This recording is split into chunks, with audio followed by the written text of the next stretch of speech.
Greetings dear viewers, welcome. Today's poem is Kasparov, Karpov and 126th meet. This is a game that was played in 1988 between Garry Kasparov and Anatoly Karpov. They were competing in the Amsterdam tournament and it was a match tournament in the sense Kasparov and Karpov were supposed to play a 4-game match, and this was played in Amsterdam and it was in 1988. I have chosen a specific game. It is game 2. Game 1 ended in a draw, and game 2, this is the game 2 that I am going to talk about. And in this game, Karpov played his favorite Caro Kann defense. And there is one distinct feature about this game, and it is that Garry Kasparov sacrifices a knight on e6 on move 16, and it is not easy to do it against a player of Karpov's caliber against his favorite opening. You can seemingly call it quite early in the game. 16th move is quite early in the game, considering how deep these two great champions prepare with respect to their opening. And this is one part of it that I wanted to mention. The other thing very interesting about this particular game that I'm going to show also is the fact that Garry Kasparov made an obvious move while he was about to continue his attack, but he calls it a blunder. He is so critical about that particular move that he writes in his book stating, he gives 2 question marks and says that it is a blunder, even though seemingly it looks completely normal for mere mortals. So this is the other part of it. And lastly, I want to tell about some comments about the trainers of Karpov and Kasparov.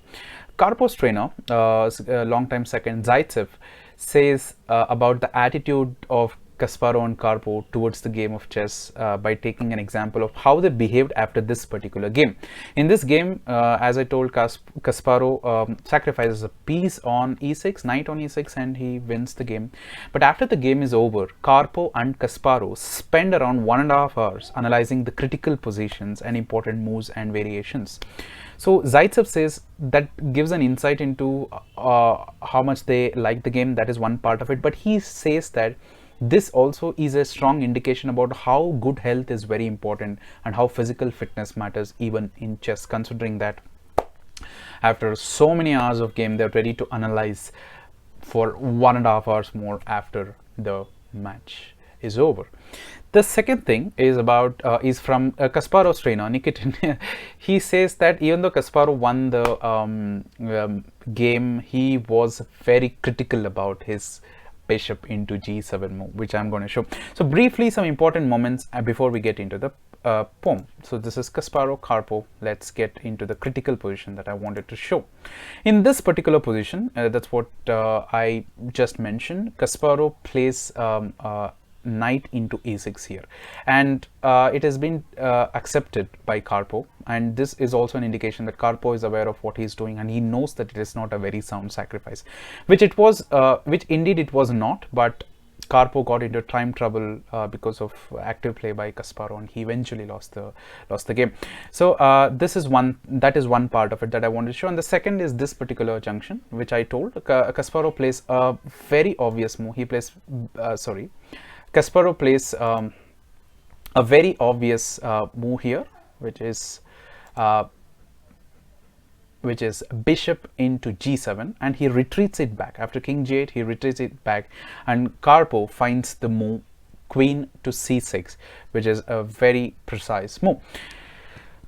And Kasparov is very critical about the fact that he played bishop into g7. He should have played knight into g7 or b4 with some advantage. I just want to mention that as a very critical junction. So this is about this particular game. Game played in 1988. Kasparov, Karpov, Caro Kann defense. Kasparov sacrificing knight on e6. Karpov later having shortage of time and some series of inaccuracy.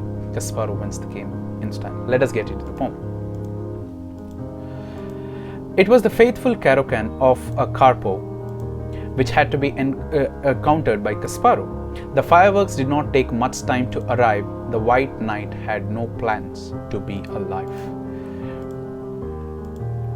The defense of Karpov was put to test, which made him readily invest a lot of time, which costed him later and restricted his play a tad lesser.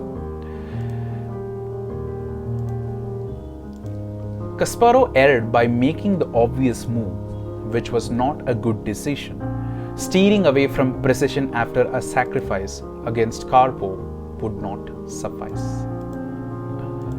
Series of inaccuracy in time trouble made Karpov lose track.